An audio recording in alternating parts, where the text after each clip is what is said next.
untuk pertemuan sebelumnya ya masih di alkaloid, tapi mungkin mungkin nanti saya butuh satu pertemuan lagi untuk menyelesaikan alkaloid karena yang kemarin masih setengah saja ya. Jadi belum semua. Untuk yang dua kelas sebelumnya sudah saya selesaikan alkaloid di pertemuan kedua ini atau minggu ke-6 ya. Minggu ke-6, kemudian nanti di pertemuan yang ketiganya nanti kita masuk ke terpen, penggolongan terpen, baru kemudian diskusi. Tapi kemungkinan nanti setelah UTS ya.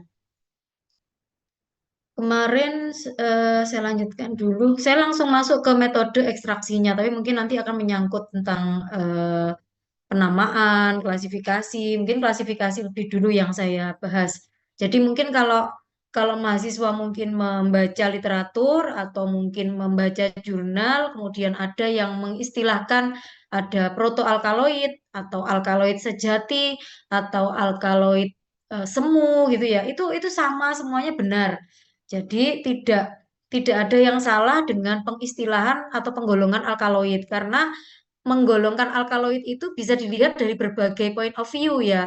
Kebetulan saya mengklasifikasikannya dari jurnal itu ada yang seperti ini, tetapi ternyata ada beberapa buku book chapter ya.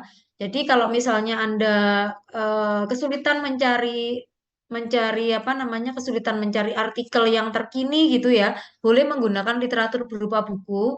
Tapi literatur berupa buku yang primer atau yang pertama kali keluar, mungkin tentang pengkelasan atau pengelompokan dari alkaloid mungkin bukunya sudah lama sekali ya mungkin di tahun 1900 something gitulah bukunya. Nah, Anda bisa mendownload atau mencari book chapter yang biasanya merupakan ringkasan atau rangkuman dari berbagai penelitian.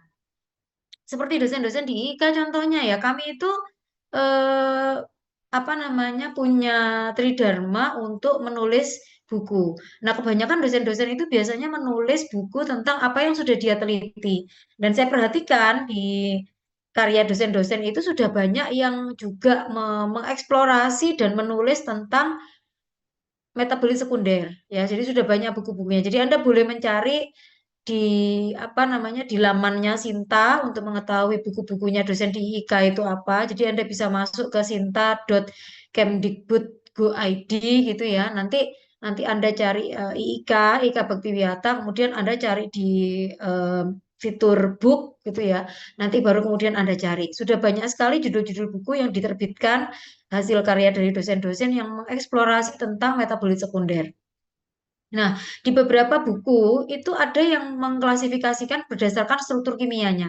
Kemarin yang sudah sempat saya singgung adalah kalau kalau si alkaloid itu punya unsur nitrogen di dalam cincin, ya, baik itu di dalam cincin atau ketika dia merupakan auxokrom atau gugus fungsi tambahan di luar dari cincin aromatiknya.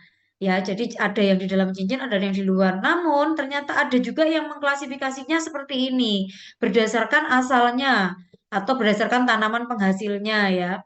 Kemudian ada juga berdasarkan struktur kimianya yang memenuhi dua hal di sini, yaitu tipe non-heterosiklik, baik itu untuk protoalkaloid atau amin biologis. Jadi protoalkaloid ini alkaloid yang murni ya. Kemudian ada juga yang mengklasifikasikan menjadi alkaloid tipikal atau heterosiklik dan dibagi menjadi 14 kelompok berdasarkan urutan cincinnya. Ya, Anda boleh mencari sendiri. Ini tidak saya tulis di slide saya sebagai informasi kembali. Barangkali nanti kalau ujian terus mahasiswa kecewa gitu ya, ujiannya Budia kok nggak ada di slide ya. Iya, namanya PowerPoint itu yang saya masukkan ya hanya poin-poin penting saja. Ya kalau saya tulis semua di sini ya kan ada buku kan boleh Anda silakan membaca dari berbagai literatur ya kan tidak harus buku saya pindahkan ke dalam PPT nggak selesai nanti. Ini aja saya cuma buat 30-an slide ini kan nggak selesai-selesai dibahasnya dalam satu PPT itu sangat banyak sekali maknanya. Seperti yang di poin 2A, B juga, yang poin ketiga terutama.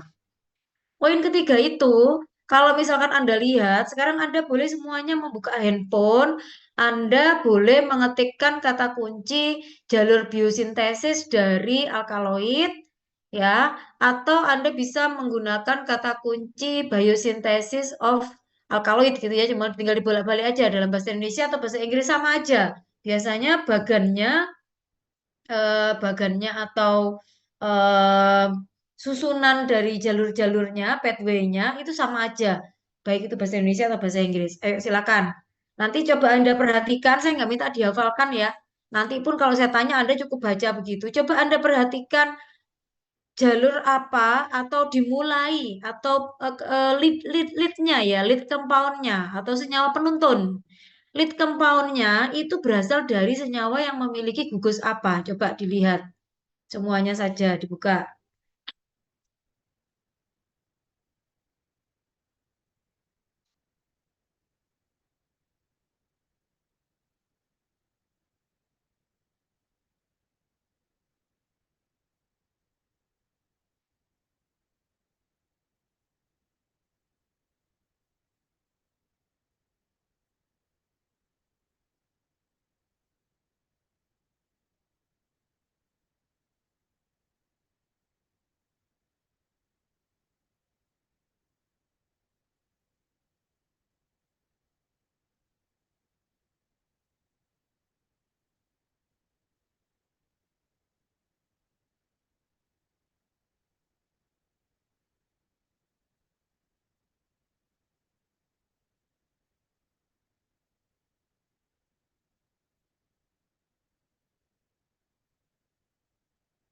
Hmm.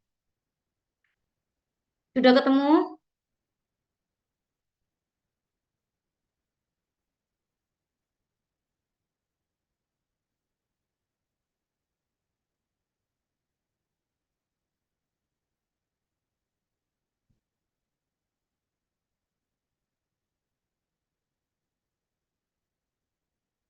Ada yang sudah ketemu?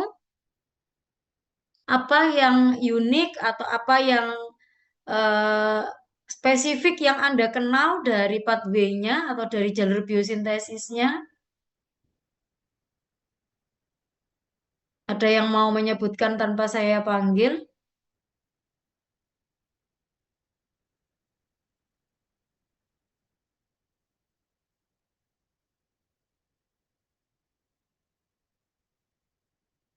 Ayo, masa nggak ada yang bisa? Sebenarnya sudah berkali-kali saya sebut ya, itu pasti akan ada muncul di building block-nya. Apa? Senyawa apa yang ada di dalam penyusun penyusun dari alkaloid itu apa? Harus ada apa? Yang mutlak harus ada itu apa?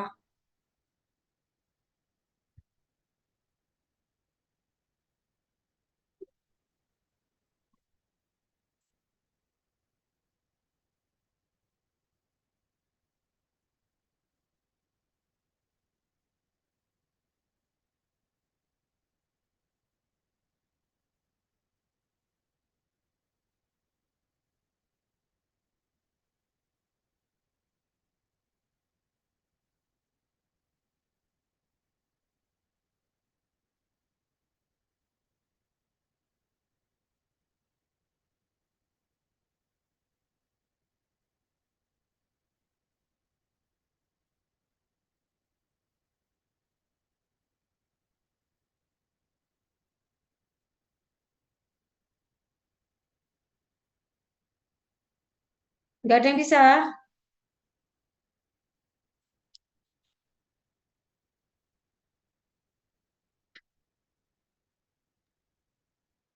Oh, izin menjawab.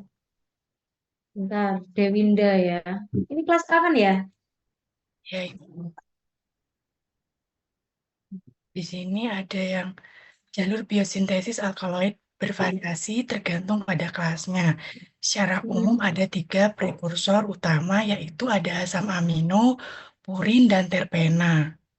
ya. Terus, menurut Dewinda, apa kira-kira yang identik dengan gambarnya alkaloid atau struktur alkaloid? Berarti dia paling tidak harus lewat jalur mana tuh? Bisa terbentuk alkaloid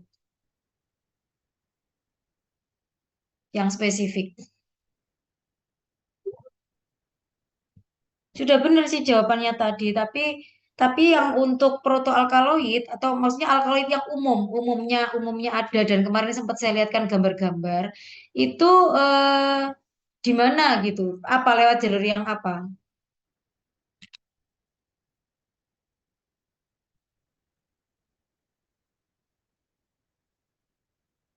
Berasal dari asam amino, Ibu, sebagai prekursor Asam utama. amino. Terutama melalui dekarboksilasi dan hidroksilasi.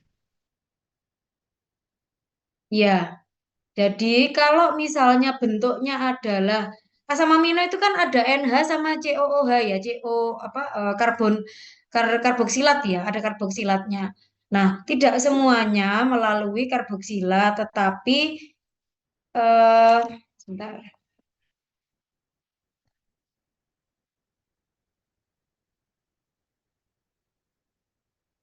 Tapi bisa melalui yang punya unsur NH. Jadi asam amino yang seperti itu. Tetapi tidak salah juga kalau misalkan akan melalui jalur yang lain. Ya, karena tidak hanya melalui NH. Nah, sekarang coba saya mau dengar satu pendapat lagi. Sudah benar jawabannya Dewinda. Coba saya pengen dengar lagi gambar yang ditemukan oleh mahasiswa lain ya. Atau mungkin ada yang mau menyampaikan tanpa saya panggil.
Adel Cahyani.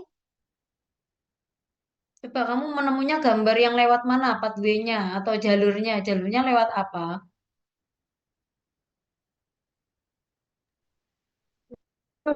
Lewat Senyawa yang awal apa tirosin senyawa Ibu. awal? Lewat apa? Tirosin. Tirosin. Oke, itu asam amino ya. Jadi sama jawabannya dengan yang Dewinda. Cuma Dewinda nyebutkan asam amino, kamu nyebutkan salah satu nama atau bagian dari asam amino. Ya, sama jawabannya dengan sebelumnya. Oke, yang lain ada yang menemukan yang lain nggak? Ananda Nabila, kamu ketemunya lewat mana jalurnya? Senyawa yang akan Sama, membentuk alkaloid apa? sama seperti Dewita asam amino itu. Yang lainnya banyak gambarnya loh di Google, masa ya sama semua? Izin Bu, Ayo yang lainnya. Siapa ini? Andi. Andi. Iya, Oke, silakan. Bagaimana? saya menemukan kalau alkaloida itu dari jalur asam sikimat. Asam sikimat, betul. Apalagi siapa yang bisa menemukan lainnya? Bisa lewat asam sikimat, bisa lewat apa namanya? Asam amino. Tadi terpen juga sudah disebutkan. Ayo, siapa yang bisa menjawab lagi? Izin menjawab Jalur Ibu. mevalonat Ibu. Asam mevalonat. Ini siapa yang jawab asam mevalonat? Akadin. Akadin. Terus yang barusan yang perempuan siapa namanya? Ashiba Ibu melalui jalur asetat. Asetat bisa juga. Kalau asetat nanti jawabannya sama kayak yang Devinda yang tadi yang ada NH2 kemudian ada karboksilatnya. Itu kalau jalur jalur asam asetat dari situ. Karena asam asetat kan merupakan karboksilat. Oke, saya rasa cukup ya. Jadi jalur biosintesis atau pathway-nya dari si pembentukan senyawa alkaloid itu dari berbagai cara. Jadi ada banyak cara gitu. Jadi bisa dari asam amino itu yang pasti ya, karena dia butuh N, dia butuh nitrogen. Sedangkan seperti asam sikimat, asam mevalonat, kemudian asam asetat itu dia dapat karboksilatnya.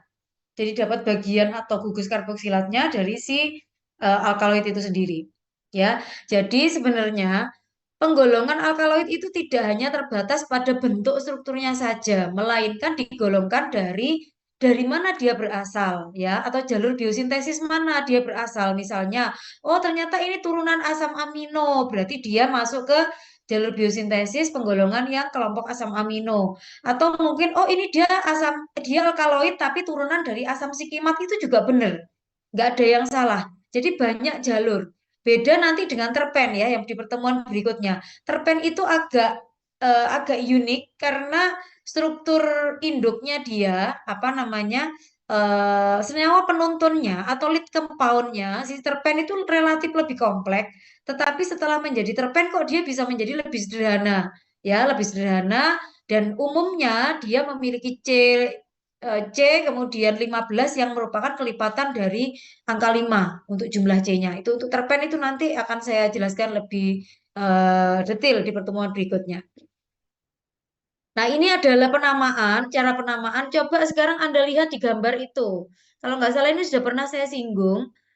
Jadi yang ada di alam, buah dari Papaver seminiferum yang sudah masak, sudah matang gitu ya, matang di pohon lah istilahnya. Kemudian dia jatuh sendiri, kemudian nggak sampai busuk ya, nggak sampai busuk, tapi pas sudah jatuh dan kering, itu kalau diambil buahnya, dipotong, dipotek itu ya, dibelah, itu dia akan mengeluarkan getah. Nah, getahnya itu kalau diisolasi akan menjadi serbuk putih yang namanya morfin. Nah, itu coba Anda perhatikan ada gambar morfin di situ, kemudian di bawahnya ada gambar kodein.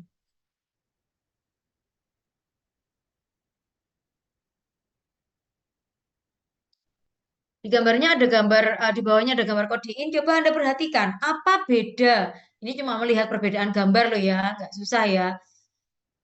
Apa beda antara morfin dengan kodein? Ada apanya dari struktur tersebut?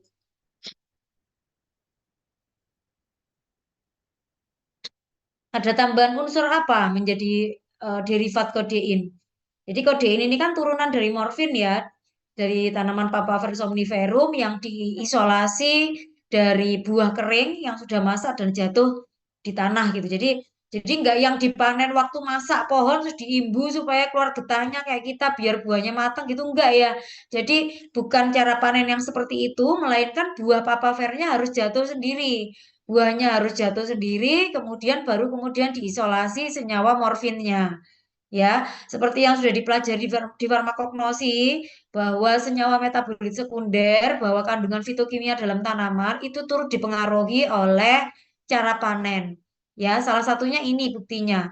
Jadi kalau kalian panennya itu pas buahnya masak saja, jadi kelihatan udah matang terus dipetik, kemungkinan ya morfinnya mungkin ada, tapi kadarnya akan rendah. Berbeda dengan kalau buahnya sudah masak, sudah matang, kemudian buahnya itu jatuh ke tanah dalam keadaan kering, dibelah, kemudian diisolasi getahnya.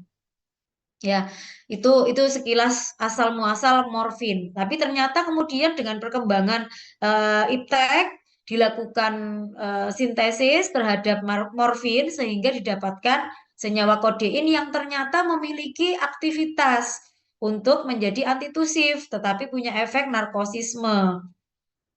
Oke, coba kalau dari kodein itu sendiri punya gugus tambahan apa yang membedakan antara dia dengan senyawa penuntunnya? Ada yang bisa? Karboksilat Ibu. Karboksilat di sebelah mana? Di C nomor berapa? Kelihatan nggak ya itu nomornya? Di morfin. Karboksilatnya menempel di mana? Ini siapa yang menjawab? Andi ya? Iya Bu, Siapa tadi? CH2O itu Bu. Nempel di CH2O.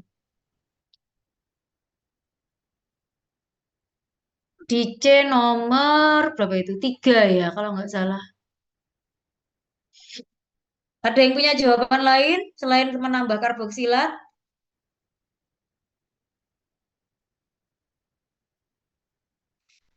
Dia kan sudah punya gugus OH.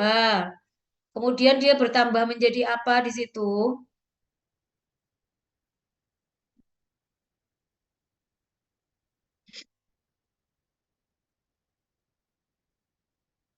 Amara, coba dilihat. Apa yang membedakan? Ada struktur apa? Ada gugus fungsi apa di kodein yang berbeda dengan yang di morfin? Gugus metoksi, Bu. Metoksi. Ya. Jadi itu sebenarnya ada penambahan alkohol. Ada penambahan alkohol metanol ya, karena kan CH3OH. Kemudian CH3OH berikatan dengan OH-nya si morfin pada C nomor 3. Kemudian dia menghasilkan H2O, kemudian yang terikat adalah metoksinya, OCH3. Itu yang terikat. Sehingga pada kodein itu biasanya banyak orang yang menyebut sebagai metil morfin atau metoksi-morfin seperti itu ya. Tetapi umumnya orang menyebutkan singkat itu metil morfin itu sama. Maksudnya ada penambahan gugus metilnya. Nah, untuk beberapa alkaloid itu umumnya penamaannya mengikuti nama dari tanaman yang menghasilkan dia ya. Beda dengan si Papaver somniferum ini. Tetapi Papaver somniferum juga menghasilkan alkaloid yang namanya papaverin. Ya, mungkin yang kita kenal stabil itu adalah papaverin HCl ya. Mungkin kalau ada yang pernah mendengar namanya itu banyak digunakan untuk emetik ya. Kemudian dia juga memiliki efek menenangkan juga, tapi dia tidak masuk ke dalam golongan narkotik dan psikotropik. Nah, selain daripada atropa belladonna ya, yang menghasilkan atropin, kemudian ada juga yang lebih spesifik yaitu dari tanaman Erythroxylon coca yaitu kokain, kemudian juga ada ergotamin yang yang dihasilkan dari ergot, kemudian ada juga tanaman-tanaman lain yang umumnya biasanya merupakan apa ya? Kalau seperti morfin itu kan dianggap sebagai kearifan lokal yang merupakan mitos dari warga Yunani zaman dulu ya. Karena kenapa kok disebut morfin? Kenapa dia memberikan efek menenangkan? Karena dia dianggap seperti dewa gitu ya, atau dewa mimpi Morpheus gitu. Karena kan kalau memiliki efek narkotika kan berarti ada halusinasi, menenangkan dan sebagainya seperti itu. Nah, ini yang paling penting di sini adalah eh, kemarin mungkin kita di praktikum belum mengklasifikasikan dan belum menarget. Kira-kira kita itu mau mengekstraksi senyawa apa kan belum sampai ke situ.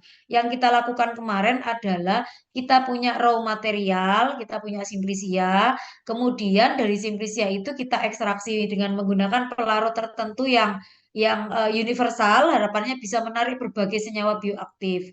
Ya, kemarin masih sampai seperti itu. Kita belum fokuskan untuk mengisolasi senyawa-senyawa tertentu. Jadi masih umum saja. Nah, di materi yang akan diberikan saya dan Bu Krisna ini, kita nanti akan membahas implementasi atau materi-materi yang sudah Anda dapatkan, baik teknik ekstraksi dan teknik pemisahan di fitokimia, terus kemudian presentasi datanya, hasil pemisahan, nanti akan dibaca dengan menggunakan beberapa instrumen. Salah satunya adalah spektrofotometri UV. Kemudian ada juga yang menggunakan FTIR. Kemudian kita juga pakai HPLC atau GCMS mungkin kalau untuk golongan terpen. Terus kemudian kita juga bisa identifikasi menggunakan HRMS, kemudian menggunakan UPLC dan sebagainya. Hingga kita bisa menggunakan NMR yang bisa mengidentifikasi dengan apa namanya? Cukup detail ya, cukup cukup apa ya? Titis itu bahasa Indonesianya apa? Cukup tepat sasaran bahwa metode inilah yang akan menunjukkan bahwa kalau misalkan Anda punya, saya berikan contoh struktur ini aja. Misalnya kita punya struktur morfin, ya. Morfin itu kan punya, kita lihat auxocrom atau gugus fungsi OH-nya saja ya. Punya OH di situ. Nah, H yang menempel di situ itu kan posisinya dia ada di dalam menempel sebagai gugus fungsi pada benzen, baik itu yang di atas maupun yang di bawah. Nah, biasanya proton atau H yang dekat dengan benzen itu kalau dengan NMR pas ditembak elektronnya dia akan berada di daerah yang lemah ya, di daerah 100 sekian gitu. Nanti akan saya tunjukkan apa spektranya. Tetapi sekali lagi, karena saya menganggap Anda semua di sini sudah lulus Unsetvan, maka saya tidak mengajari cara membacanya. Jadi saya hanya menyampaikan bahwa kalau alkaloid itu punya unsur NH, berarti nanti di daerah 3000-an pada IR dia akan bentuknya seperti apa? Apa dia stretching, apa bending, atau yang seperti apa? Saya nggak mau ngajarin caranya, kan udah harus belajar sendiri di Unsetvar. Ini sudah aplikasinya. Jadi ini sudah ciri-ciri alkaloid, flavonoid itu nanti di UV kayak apa, di IR kayak apa, di HPLC bagaimana. Seperti itu. Nah, untuk mengekstraksi alkaloid, karena alkaloid kalau kita ingat kembali berasal dari kata alkalin ya, berarti dia sifatnya basa. Umumnya untuk menyari atau memisahkan senyawa alkaloid dari ekstrak tanaman obat, biasanya digunakan basa, ya, bisa digunakan larutan basa atau digunakan pelarut-pelarut organik yang sesuai dari golongan asam supaya dia bisa menjadi garam, kemudian mudah larut dalam air, dan kemudian baru dihidrolisis. Ada yang seperti itu. Nah, bahan alam atau herbal sering mengandung bahan lain yang dapat mengganggu ekstraksi. Nah, ini yang akan Anda temui dan akan kita alami kalau kita mulai ke tahap fraksinasi. Ya, kebetulan saya nggak tahu ya, kalau yang kelas ini kan saya nggak ngajar kelas ini ya kayaknya. Sudah sampai fraksinasi belum ya? Sudah pakai ekstraksi cair-cair gitu atau triturasi mungkin? Sampai mana praktikumnya? Dea Erika sampai mana praktikumnya kelompokmu? Uji KLT, Ibu. Belum fraksi berarti. Belum. Apakah ada yang sudah fraksi atau sekelas sama semua masih masih di ekstrak? Masih kerja dengan ekstrak? Kok nggak ada yang jawab? Nggak ada di sini tapi JMK praktikumnya.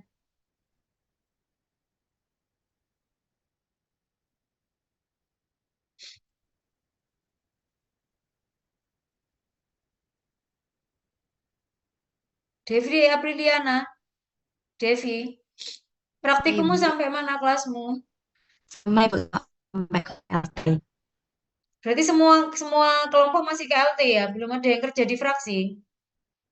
Belum, Ibu. Oke, saya cuma butuh jawaban itu, tapi dari tadi nggak ada yang jawab, harus ditunjuk dulu.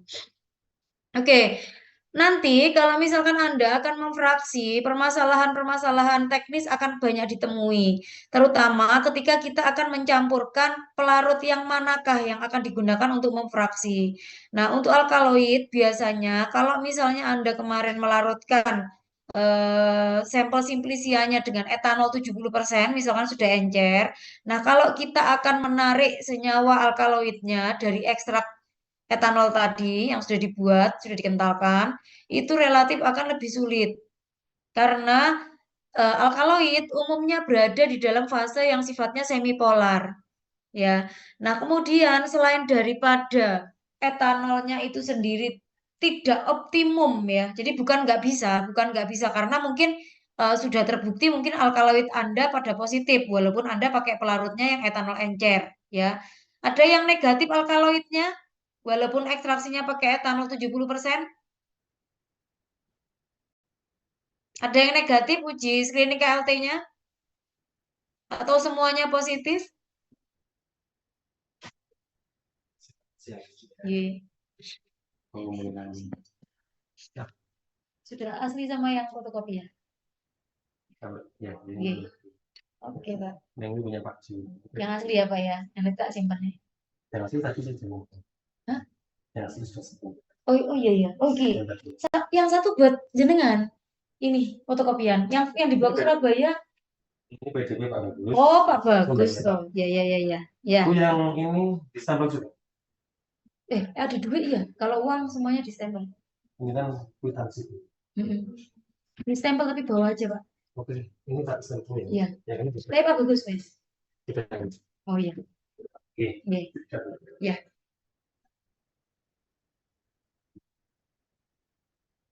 Oke, gimana? Eh untuk uji screening fitokimia, apakah ada yang alkaloidnya negatif atau semuanya sudah positif? Sudah screening kan? Sudah KLT kok. Kalau Sudah, KLT kan pasti Ibu. screening dulu. Sudah. Screeningnya gimana? Positif atau negatif? Positif, Ibu. Positif. Pelarut untuk mengekstraknya pakai pelarut apa? Pakai metanol 96%. Metanol, maksud ada yang 96 metanol kok. Metanol apa etanol? Etanol, Ibu. Etanol. Kelompoknya siapa ini? Kelompoknya Ini siapa? Dewinda. Dewinda. Oke, pakainya etanol 96. Kalau etanol 96 pasti positif karena kan airnya sedikit. Ada nggak yang mengekstraksi pakai etanol encer, pakai etanol 70% atau metanol, tapi alkaloidnya positif? Ada nggak?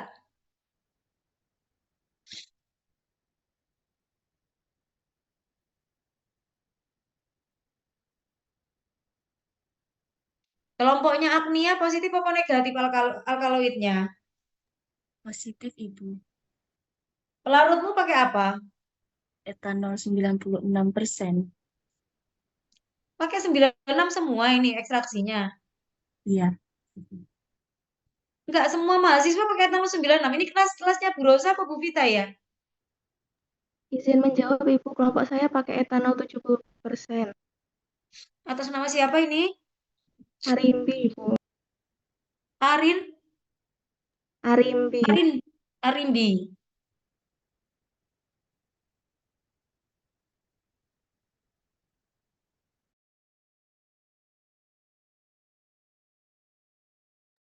Pakai etanol 70%. Sampelnya apa sampelnya? Sampelnya ekstrak jahe, Ibu. Jahe. Jahe etanol 70%. Alkaloidnya positif atau negatif pas praktikum? Eh, ada yang positif, ada yang negatif, Ibu. Dengan reagen berbeda maksudnya. Kan Atau ujinya anggota teman-teman teman sekelompokmu ada nggak? Maksud nggak ada yang ingat siapa teman sekelompokmu? Kamu coba tanya siapa anggotanya. Atau mungkin gini maksudnya, Mayernya positif, Wagnernya positif, tapi yang Dragendorf negatif kayak gitu maksudnya. Ada yang positif, ya, ada yang Ibu. negatif itu. Ya, maksud Oke. saya seperti itu. Ingat nggak yang apa namanya, yang positif itu yang mengendap atau yang perubahan warna aja? Yang mengendap, Ibu. Yang mengendap positif. Ya. Oke. Oke. Salah satu contoh misalkan seperti ini ya. Jadi umumnya alkaloid itu hanya terlarut di dalam pelarut-pelarut yang sifatnya semipolar ya, hingga nonpolar ya. Paling paling paling mudah larut dia di semipolar. Tetapi bukan berarti kalau di heksan dia nggak tertarik ya. Bagaimana caranya membuktikan? Kok Budia tahu gitu? Kok Budia tahu kalau kemungkinan alkaloid itu nggak akan apa namanya akan tetap tertarik di fase yang nonpolar. Bagaimana kira-kira caranya? Saya juga sebenarnya nggak tahu loh jahe, kunyit itu saya nggak hafal. Kira-kira kalau saya pakai pelarut yang encer, kemudian saya gojok dengan menggunakan ekstraksi cair-cair, kira-kira dia eh, tetap muncul apa enggak gitu kalau saya KLT itu saya juga nggak tahu sebenarnya. Tapi saya punya teori seperti itu. Kira-kira bagaimana cara untuk memastikan? Kira-kira Anda akan melakukan uji apa untuk membuktikan bahwa di fase nonpolar itu alkaloid pun juga katod. Jadi ikut masuk. Padahal kan dia harusnya sifatnya semipolar ya. Tapi kok malah nonpolar kok dia ikut-ikutan gitu. Kira-kira bagaimana cara mengujinya untuk memastikan untuk memonitor, itu caranya pakai apa?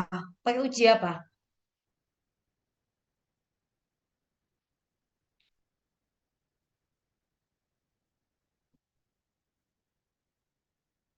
Ayo, masuk nggak ada yang tahu? Untuk mengecek ada atau tidaknya senyawanya pakai apa? Loh, yang dilakukan kemarin ujinya apa aja toh? Kalau untuk mengecek ada atau tidaknya senyawanya itu?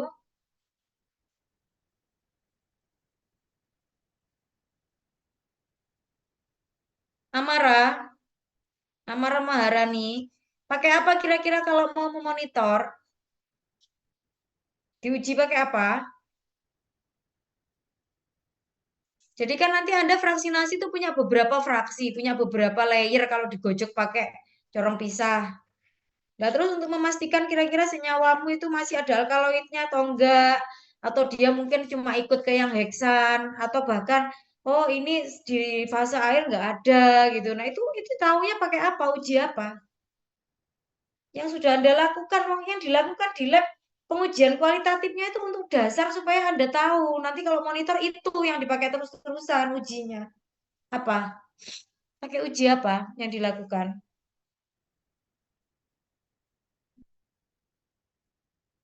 Nggak masuk ya, Amara Maharani. Nggak dengar suara saya barangkali ya. Dengar, Ibu. Heeh, kira-kira diapakan ya untuk mengetahui? Kamu sudah melakukan uji apa sih di lab untuk mengidentifikasi ada atau tidaknya senyawa metabolis sekunder itu pakai apa di lab yang sudah dilakukan? Praktek kemarin tuh loh, praktekmu ini loh, saat ini loh kerjakan apa sih? Sama? KL. Nah iya kan cuma itu aja kan, aku nggak dijawab dari tadi. Kan saya yang saya tanyakan, saya nggak mungkin menanyakan hal belara yang kamu nggak ngerti gitu.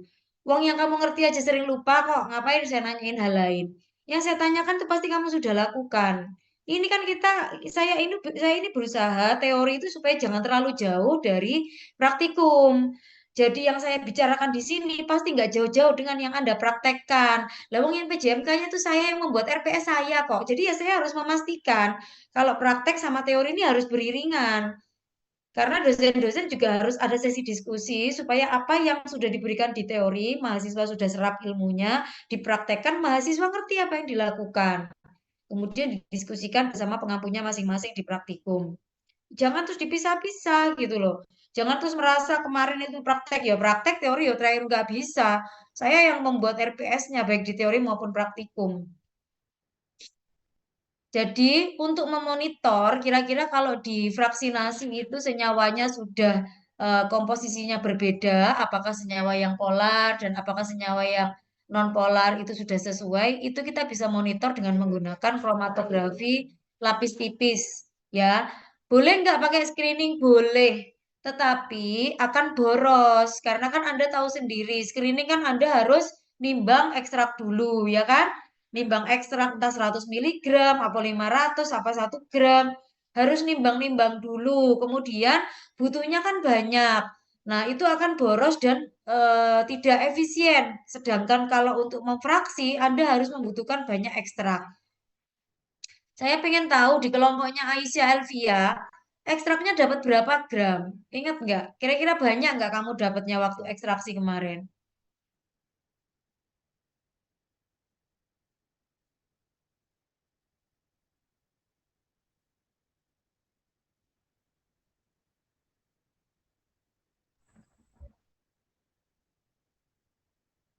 Aisyah, ada? Ada, Ibu. Nah, ingat nggak kemarin berapa? Sekitar berapa barangkali ingat sekitarnya gitu?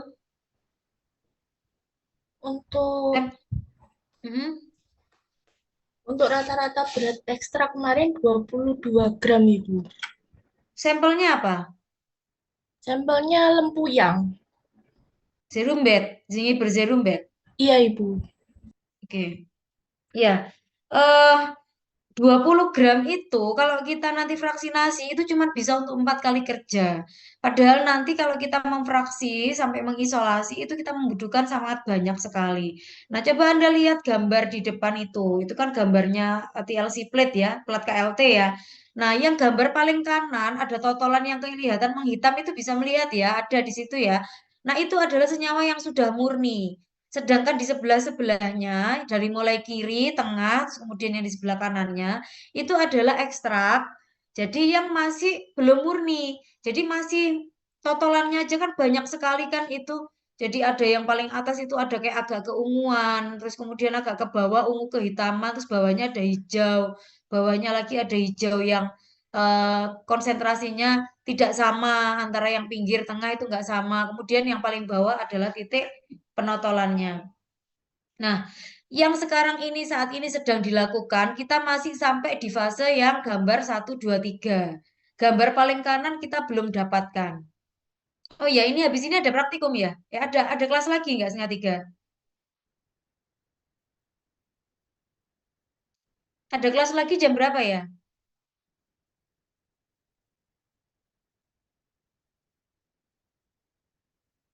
Oh, nggak ada yang jawab, ini gimana sih? Gak ada, Ibu. Tidak ada, Nggak Bu, ada. Enggak, maksud sepertinya. saya khawatirnya itu ada pakai jam orang gitu loh. Jangan sampai saya nabrak punya orang. Oke, saya lanjutkan dulu. Oke, kalau terkait informasi yang ada di hadapan Anda di layar, di situ dikatakan bahwa extraction method normally depends on the raw material, the purpose of extraction, and the scale on which is to be performed. Nah, ketika kita melihat profil KLT yang ada di depan itu, salah satunya dipengaruhi dengan metode ekstraksi yang digunakan, ya, maserasi, soklet, triflak, perkolasi, metode-metode yang umumnya digunakan, tetapi tidak semuanya bisa menghasilkan alkaloid.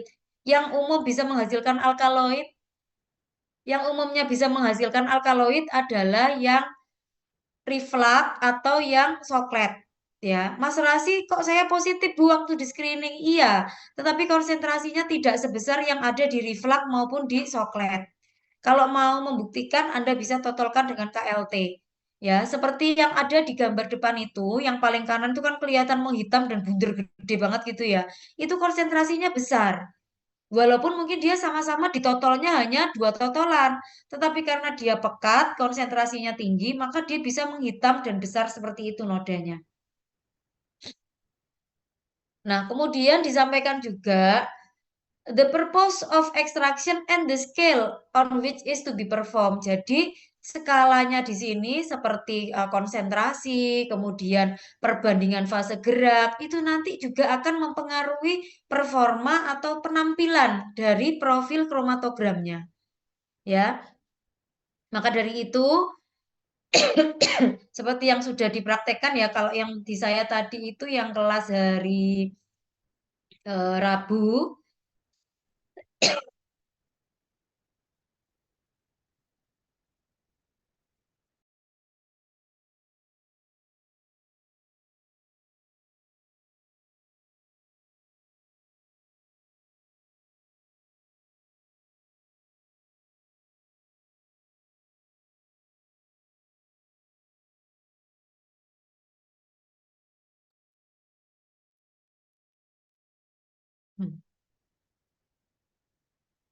Seperti yang di kelas hari Rabu itu dia sampelnya sama, kayaknya jahe juga kalau nggak salah.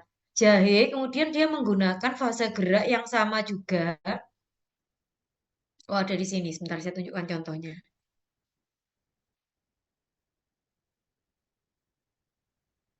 Nah, ini contohnya. Coba Anda perhatikan antara figur 2 dengan figur 3. Figur 2 itu adalah hasil dari prosedur isolasi senyawa A, sedangkan figur 3 adalah hasil isolasi dari senyawa yang B.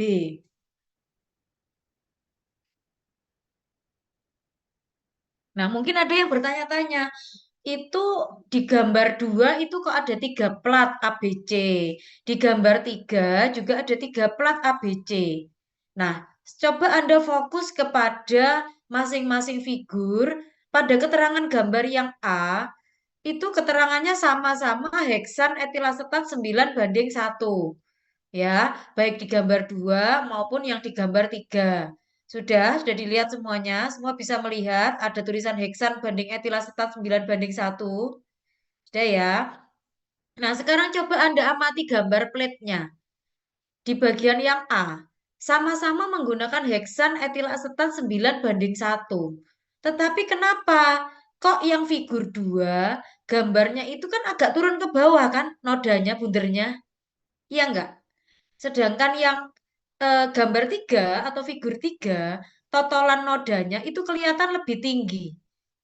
Nah, kira-kira apa yang bisa Anda jelaskan dari fenomena atau case yang seperti ini? Padahal fase geraknya sama. Sampelnya juga sama. Sama-sama sampel, apa ya ini kemarin? Bawang Dayak. Ya, sama-sama bawang Dayak. Dari ekstrak bawang Dayak, yang figur 2 itu diidentifikasi dengan fase gerak yang sama dengan figur 3. Tapi kenapa kok bundernya kok tingginya nggak sama? Kalau nggak percaya coba Anda ukur pakai menggaris di layarnya tuh. Nggak sama itu. Kelihatan kan? Nah, kira-kira apa penjelasan yang bisa Anda sampaikan? Apa yang membuat keduanya itu kok posisi tinggi nodanya bisa nggak sama? Silakan. Siapa yang bisa menjawab dari kasus ini?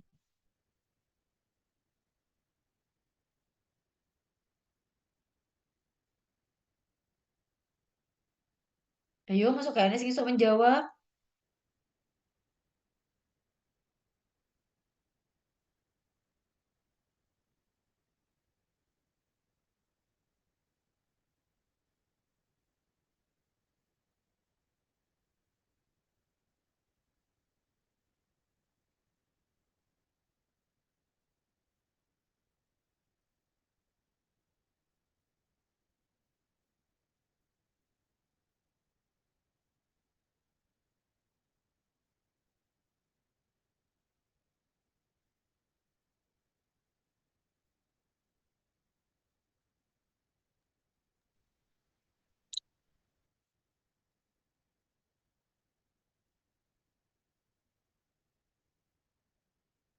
Lia Nur Afifah, apa yang bisa Anda jelaskan dari gambar itu? Bagaimana pendapatmu? Kok bisa itu satunya tinggi, satunya rendah?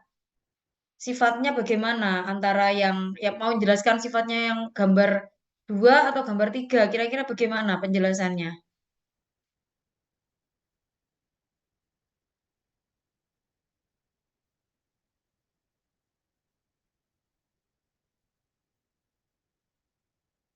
Gimana Alia?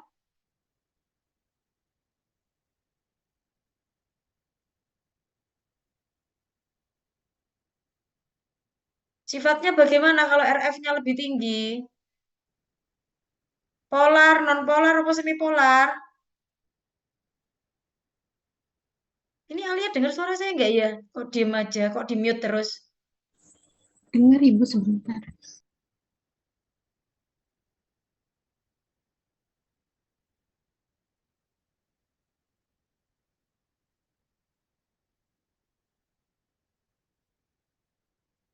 Ini gimana? Saya harus nunggu Alia ini berarti.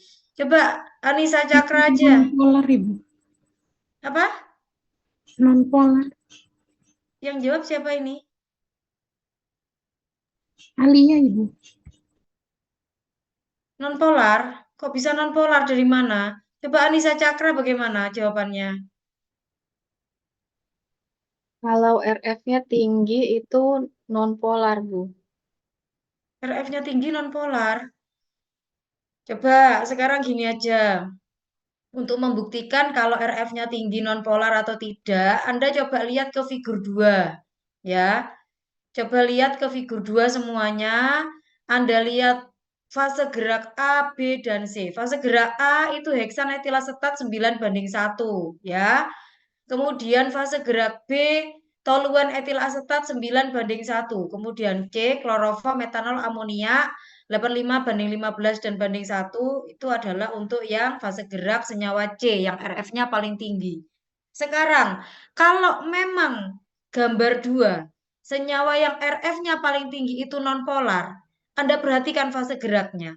Benarkah komposisi kloroform metanol amonia itu adalah nonpolar? Ayo, kemarin sudah semua buka tabel polaritas kan? Siapa yang masih ingat kalau ada metanol, kloroform itu polar, non-polar atau semipolar? Siapa yang buka lagi aja, buka aja. Saya mau nanya, saya panggil satu-satu ini nanti. Buka aja tabel indeks polaritasnya. Buka tabel indeks polaritas pelarut organik.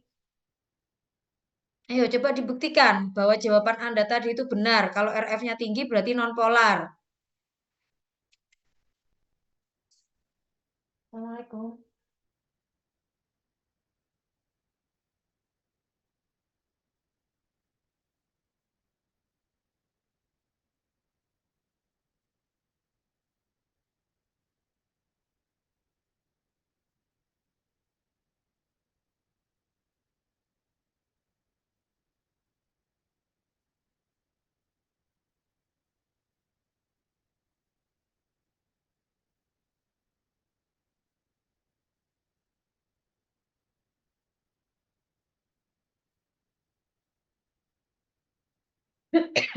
Sudah dilihat semuanya tabelnya.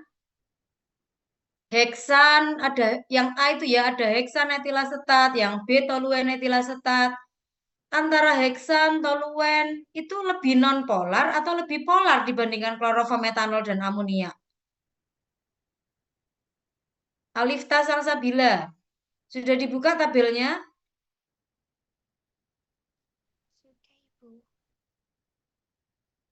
Sudah dibuka tabel yang ada di handphone?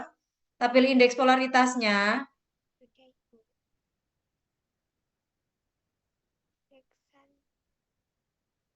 Berapa indeks polaritasnya heksan? Berapa? 0,1. 0,1. Toluen berapa? Toluen 2,4. Toluen 2,4. Kloroform? Kloroform sebentar Ibu. 4,1 Ibu. 4,1 Kloroform Ibu. 4,1. Metanol? Metanol 5,1. 5,1. 5,1. Dari itu aja, ini belum sampai ngitung indeks polaritas loh ya. Saya nggak minta Anda ngitung indeks polaritas. Dari yang Anda cek di tabel aja sudah kelihatan. Kalau heksan, toluen, itu indeks polaritasnya ada di bawahnya angka 4 kan. Ada 0, ada 2, ya enggak? Iya Ibu. Semakin tinggi indeks polaritas berarti sifatnya makin polar. Ya, kloroform 4, metanol 5, amonia ini udah deket sama air, pasti sekitar 5-6-an ini. Jadi yang C itu yang paling apa? Sifatnya. Paling polar. Dia paling polar. Berarti kalau yang RF-nya tinggi itu senyawanya paling polar, jawabannya betul atau salah? Salah. Salah. Kan prinsipnya solve like dislike. Pelarut polar ya melarutkan senyawa polar. Kalau pelarut yang dipakai polar, maka senyawa yang dia tarik duluan ya senyawa yang sifatnya paling polar. Artinya, kalau misalnya kita identifikasi antara isolat A dengan isolat B yang indeks polaritasnya berbeda, yang polaritas sifatnya beda, itu pasti akan beda di atom hidrogennya. Ya, kalau suatu senyawa itu relatif lebih polar, berarti dia akan lebih banyak unsur hidrogennya atau lebih sedikit rantai karbonnya. Kalau makin banyak karbonnya, berarti sifatnya makin nonpolar. Itu. Ya, itu contohnya seperti itu. Kenapa saya berkali-kali minta mahasiswa cari dipelajari tentang prinsip polaritas. Itu tujuannya adalah seperti itu.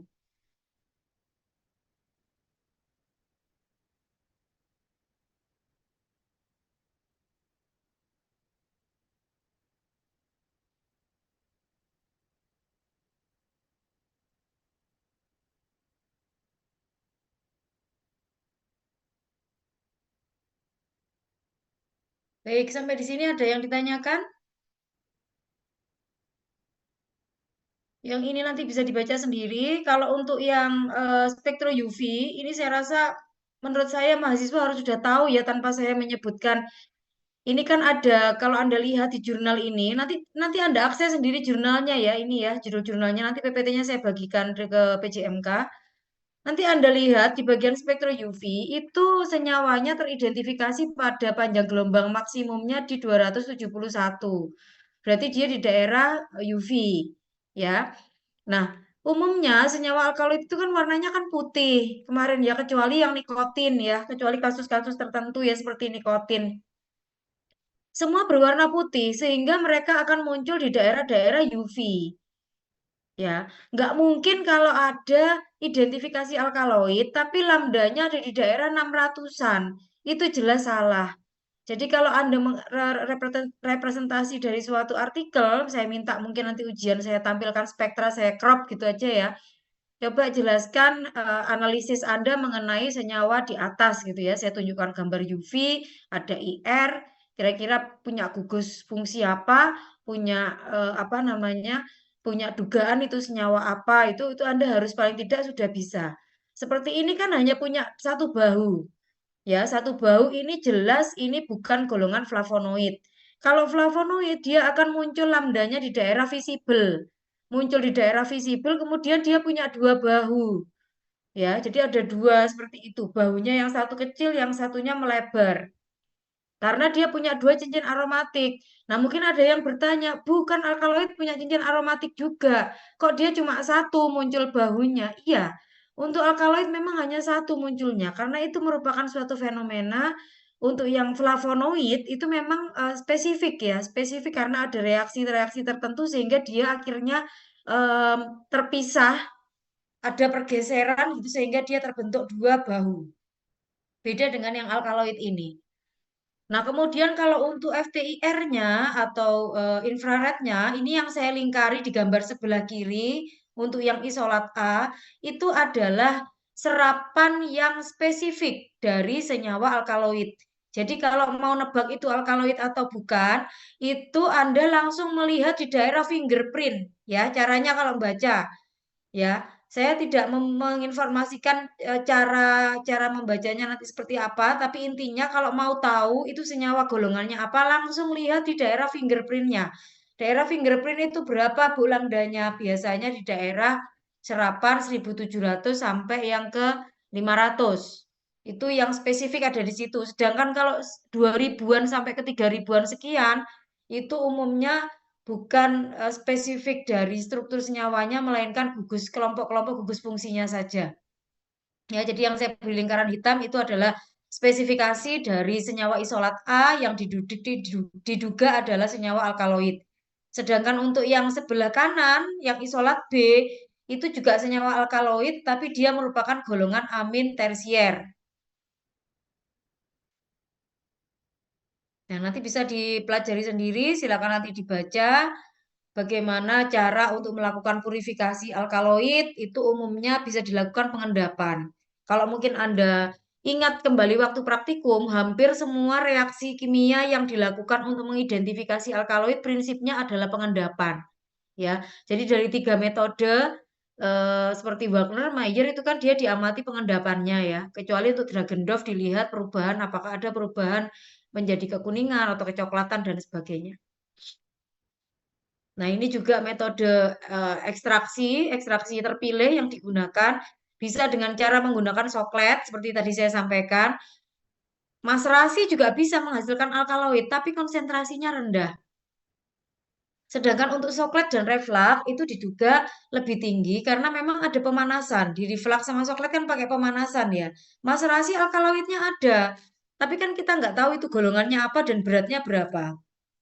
Ya, harus dibutuhkan identifikasi lebih lanjut.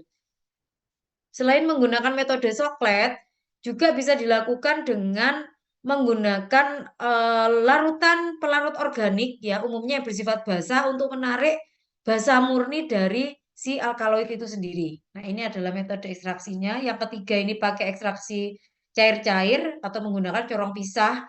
Ini juga kelihatannya sederhana, tapi ini juga gampang-gampang susah, terutama nanti di praktikumnya ya. Kalau Anda misalnya seperti yang beberapa kelompok tadi, sampelnya diekstraksi dengan menggunakan etanol 96%, maka kalau mau melakukan ekstraksi cair-cair seperti yang ada di gambar ini, pertama yang Anda lakukan harus diencerkan dulu ekstrak kentalnya pakai etanol encer. Ya, seperti tadi siapa aja, tadi ada beberapa kelompok tuh yang bilang sampel saya pakai ekstrak, pakai etanol 96%. Nanti setelah ditimbang, pas mau digunakan ekstraksi cair-cair, setelah ditimbang, encerkan di dalam beker gelas dengan menggunakan pelarut encer, etanol encer. Boleh etanol encer atau boleh pakai air sekalian malah boleh. Tetapi resiko yang terjadi, ekstraksi pakai air itu simple, praktis, karena kan air kan banyak ya, melimpah ya, gampang dapatnya. Tetapi resiko yang terjadi adalah ketika proses filtrasi dan evaporasinya itu yang sulit karena penguapannya kan harus di 100 derajat ya, titik didihnya. Jadi agak sulit, lama menguapnya kalau Anda punya ekstrak air. Nah, seperti itu Anda encerkan dulu, baru kemudian dimasukkan heksa terus digojok.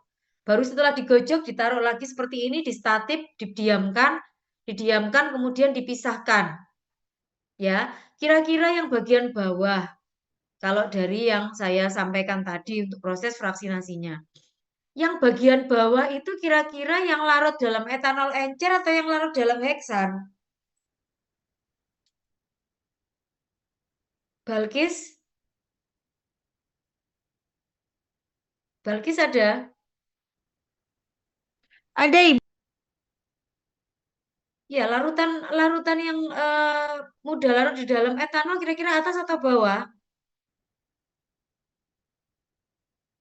Yang bawah, Ibu. Yang bawah. Oke.